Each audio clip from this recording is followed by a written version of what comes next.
講一句真話，90%睇開國際新聞嘅人全部都睇錯呢場中東大戰。大家日日睇美軍炸伊朗軍艦，封海峽戰機滿天飛，但冇人發現一個最恐怖嘅真相：伊朗而家根本唔係俾美國打敗，係自己親手挖坑，自己鎖死自己，無路可走。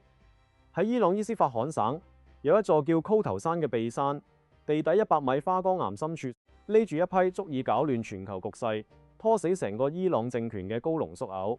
呢批嘢曾經係伊朗最犀利嘅王牌，而家變成佢哋史上最致命嘅災難。外交死、軍事死、經濟死，3條路全部封死。今日我由頭到尾同你拆解呢個絕密死局。睇完呢條片，你先至明白咩叫真正嘅自作自受。好多普通觀眾睇中東新聞，淨係識睇表面熱鬧。今日美軍空襲，聽日海峽封航，後日雙方隔空鬧交。大家以為呢場衝突只係大國鬥氣、地區搶地盤，但真實內幕完全唔一樣。成場仗嘅核心從來唔係飛機大炮，而係呢座山呢一批油料。當初伊朗拼死拼活，囤積高濃縮鈾，偷偷開挖地底軍事基地，本來係想揸住核籌碼護身，等西方國家唔敢亂喐佢，甚至可以坐地起價談判換好處。點知佢哋一個決策失誤，直接逆轉全局。呢張保命王牌瞬間變成全世界針對佢嘅最大漏洞。而家無論伊朗點樣掙扎，點樣放狠，話點樣反擊，都只可以越陷越深，完全走唔出呢個死循環。只要你有拆開國際時事，一定聽過曲頭山呢個名，亦都一定見過霍爾木茲海峽反覆封鎖、美軍巨型鑽地彈待命、Billy 隱形轟炸機跨洲馳援嘅新聞。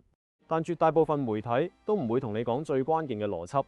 呢一切衝突、制裁、轟炸、對峙根源全部都係一批匿喺地底、冇人核查到、完全失控嘅高濃縮鈾。今日我哋完整復盤成件事嘅時間線，話你知伊朗點樣由優勢變劣勢，由自保變自殺。我會拆解美軍最新嘅雙彈轟炸戰術、花崗岩山體嘅真實防禦極限、伊朗經濟崩盤嘅深層原因、國內暴動亂嘅真相，仲有成個中東多國入局嘅終極地緣格局。最後我都會問大家觀點，記得睇到最後留言互動。成件事嘅轉折點就係當年轟動全球嘅美以聯合空襲行動，當時美國聯手以色列出動超過100架戰機壓境，當中包含7架由美國本土長途飛過嚟嘅 Billy 幽靈隱形轟炸機，一次性投放14枚重達3萬磅嘅 GBU-57巨型鑽地彈。呢款炸彈係美軍常規武器入面穿透力最強、殺傷力最恐怖嘅地底殺手，專門用嚟炸穿深層地下堡壘、核設施、軍事掩體。今次行動嘅目標好明確，徹底抹平伊朗納坦茲核心核基地，炸爛佢哋嘅離心機，摧毀濃縮產能，清零核儲備，一勞永逸解決伊朗核威脅。空襲結束之後，全球媒體同情報機構都一致認定，伊朗核計劃徹底玩完。10幾年心血一朝清零，未來好多年都冇辦法翻身。表面戰況確實係咁，納坦茲斯核基地大面積坍塌，車間粉碎供電系統，全位設備報廢，肉眼睇落完全係廢土一片。但真正嘅大新聞根本唔係呢啲表面戰果，事後細聲深度分析，先爆出驚天內幕。喺美軍炸彈落低之前幾日，伊朗已經悄悄調動大量重型貨車喺伊斯法罕基地南隧道秘密轉移物資。多國分析師對照影像、運輸軌跡、貨櫃規格之後確認，伊朗成功撤走高達澳幣40公斤6成高濃縮鈾，完美避過今次毀滅性空襲。好多人以為呢個係撞彩，係美軍失手，但實際上呢個係極高水平嘅戰術操作。喺全球衛星監控、西方情報全天候監視、多國特工布防嘅情況下，秘密轉移大量敏感核物料，全程零曝光、零事故、零泄露。足以證明伊朗情報同後勤體系非常強悍。佢哋最錯嘅唔係走料，而係走料之後嘅決定。物料安全轉移之後，伊朗最高領袖直接落死命令，無論以後國際壓力幾大、制裁幾狠、談判點傾、協議點簽，呢批油絕對唔可以運出伊朗境內，一粒都唔得。當時美伊正道緊和解談判，美方底線好清晰，想要制裁鬆綁，想要停戰，就必須將所有高危濃縮鈾運走。台面外交官眾道緊妥協，台面下最高領導層直接鎖死所有退路，咬死唔妥協、唔交料、唔透明，就係呢個決定，直接將伊朗推入萬劫不復之地。當一個國家公開話全世界知，我手上有大量核彈級原料，我唔交唔審唔申報唔俾你哋查。呢個唔叫戰略威脅，呢個叫主動暴露致命弱點。瞬間全球所有情報機構、美軍所有作戰規劃目標統一變成揾實呢批又撳死呢個漏洞，徹底消除隱患。而家全球情報圈已經實錘呢批絕密油料，9成9就匿喺伊朗苦頭山地底堡壘。呢座山喺納坦茲舊基地南邊大概1.5英里。伊朗當初同國際機構申報話，呢度只係組裝離心機嘅後備車間，用嚟填補舊基地被炸之後嘅產能空缺。但多年衛星監測發現，呢個根本唔係細規模工坊，而係一座超大型全花崗岩、百米深層、專門防轟炸嘅頂級核要塞。成個設施深入地底80至100米，直接開鑿喺完整花崗岩岩層入面。大家要知，伊朗以前嘅核設施全部起喺鬆軟沉積岩，好容易炸穿。但花崗岩係最硬、最密實、最級爆炸衝擊力嘅岩石，係天然最強防護盾。換句話講，伊朗起呢座山一早就預謀要兆整一座美軍炸彈都未必炸得穿嘅絕對安全屋。美軍最犀利嘅 G57巨型鑽地彈，平時所向披靡，但今次面對百米花崗岩，連五角大樓自己都冇十足信心。大量模擬測試證明，阿斯都食單一枚3萬磅鑽地彈好難穩定擊穿深層花崗岩，命中核心艙位。所以美軍而家內部已經敲定全新戰術，雙彈接力破防。第一枚炸彈落去炸裂岩層，炸鬆結構，製造勾陷彈坑，打散花崗岩硬度。緊接着第二枚精準入洞，順勢貫穿到底，直擊地底目標。呢個唔係浪費火力，係唯一有效破硬岩防禦嘅戰術打法。就好似你破開加固保險箱，一定要先鬆動表層，再重擊核心先得。美國今次態度超級直白，完全唔玩外交虛招。白宮高層公開講明，固頭山好大機會好快會被炸，伊朗根本冇得擋冇得反制。呢個唔係恐嚇，係倒計時。伊朗官方都即刻硬懟，國營媒體放狠話，只要美軍敢炸呢座山，就等於全面開戰，德黑蘭一定會做出毀滅性報復。但我哋講句公道説話，睇實績唔睇吹水。過去咁耐對峙，伊朗次次話要毀滅性反擊，結果每次都係得個講字，真係出手就係零星導彈、少量無人機，仲大部分俾美軍防空系統攔截。最後剩低嘅淨係官媒一堆冇人信嘅勝利新聞，口號永遠夠晒狠，戰果永遠夠晒水。呢個就係伊朗而家嘅真實軍力。其實早前雙方曾經有過一次最好嘅和解機會。伊朗書面承諾唔研發核武器，美方順勢放寬部分制裁，伊朗石油出口短暫恢復，國際油價大跌近40%，市場一度以為亂世即將結束，可惜好景不長，新一輪海峽商船遇襲事件直接擊碎所有和平希望，美方認定係伊朗代理所為，即刻終止停火，展開大規模報復，空接美軍中央司令部日輪空炸，直接摧毀伊朗140幾個核心軍事目標。導彈陣地、無人機基地、海軍設施、彈藥庫、通訊中樞、海岸監控系統全部清零，基本上將伊朗騷擾海峽、威脅航運嘅戰力徹底拆晒。伊朗隨後報復襲擊油輪，造成船員傷亡，局勢徹底冇得玩。美軍幾小時之內重啟全面海上封鎖，呢個係短短數月第2次全面封港。對伊朗嚟講，90%外貿靠海運，國庫靠石油出口，封港等於直接卡斷呼吸同現金流。每封一次，國家經濟就殘一次，政權壓力就大一次。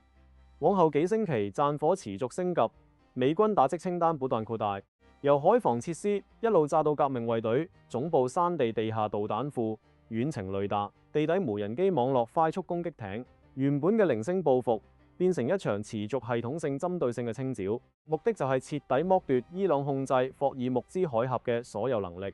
就算打到咁慘，伊朗官媒依然死撐嘴硬，日日喊話自己掌控大局，隨時可以封鎖全球石油航道。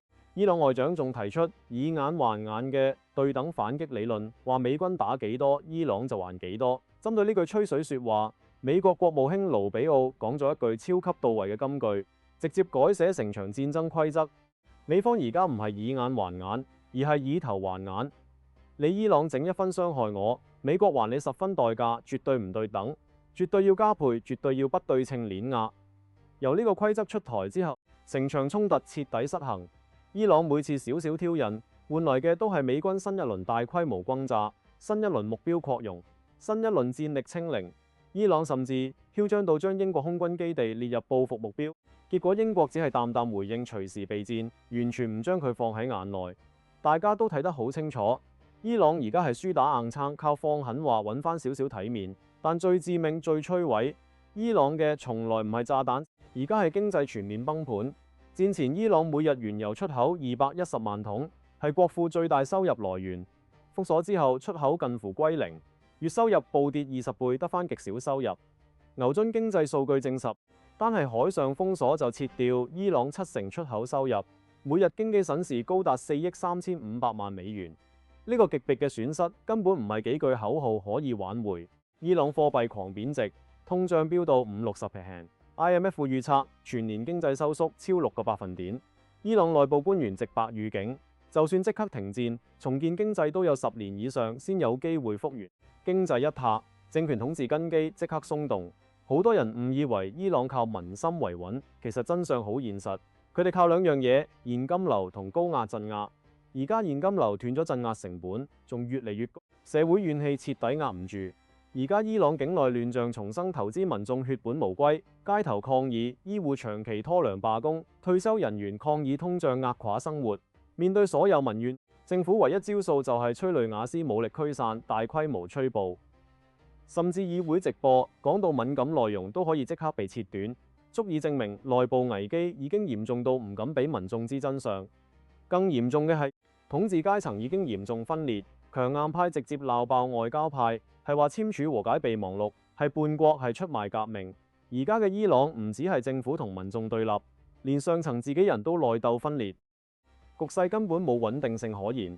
而所有問題、所有危機、所有內亂外戰，歸根結底全部都係源於苦頭山呢批油料。我哋睇晒伊朗3條唯一出路，你就知乜嘢叫真正死局。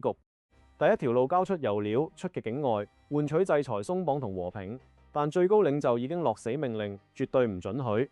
而且一旦妥協，就等於承認長期瞞騙國際社會政權威信徹底崩塌。第二條路繼續匿實油料，倒花崗岩山體可以永久防炸。但美軍技術一路升級，專門針對呢座山研發武器，拖延得越耐，伊朗防守勝算越低，純粹坐以待斃。第三條路，自行稀釋油料，降級為民用級別，降低核威脅。但呢個操作必須國際核查先有人信。伊朗又一直拒絕透明核查，過往信譽破產，單方講法根本冇人買單。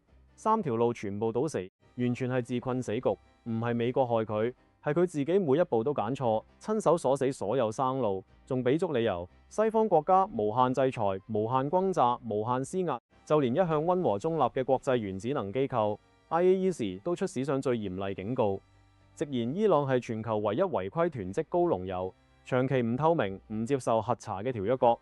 局勢已經屬於最高級別核擴散風險。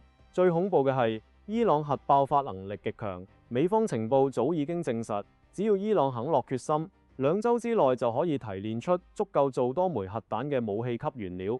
無論佢口頭點樣講唔做核彈，只要原料失控、狀態不明，全球風險就永遠存在，衝突永遠冇辦法真正降溫。外圍地緣局勢仲進一步雪上加霜。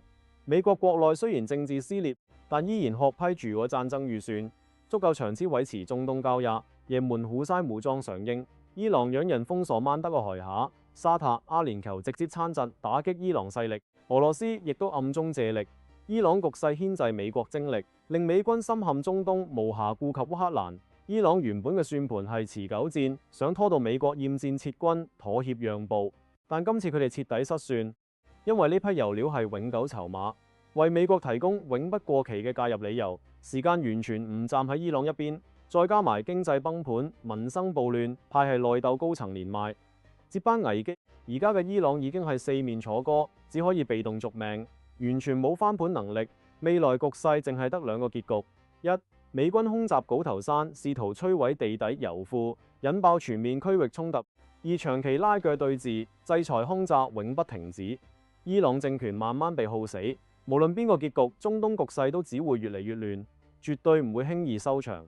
成件事最諷刺嘅地方就係，伊朗本來手握絕世好牌，最後因為自大固執、戰略誤判，親手將王牌變成枷鎖，將自己困入一座永遠走唔出嘅牢籠。呢個係近年中東地緣政治入面最愚蠢、最徹底、最無解嘅自我作死局。睇到呢度，我真心想問下大家，你哋覺得美軍會唔會好快直接炸甩口頭山，定係呢場僵局會拖住1年半載，慢慢消耗？你認為伊朗強硬派最後會妥協，認輸交料止損，還是死撐到底，寧願成個國家崩盤都唔肯低頭？歡迎即刻喺一些評論區留低你嘅觀點，我每條行論都會逐一看，逐一回。如果呢條片幫你睇穿咗中東新聞嘅假象，拆解到伊朗核死局嘅深層真相，覺得我解說有用、夠貼地、夠清楚，即刻幫我點個讚。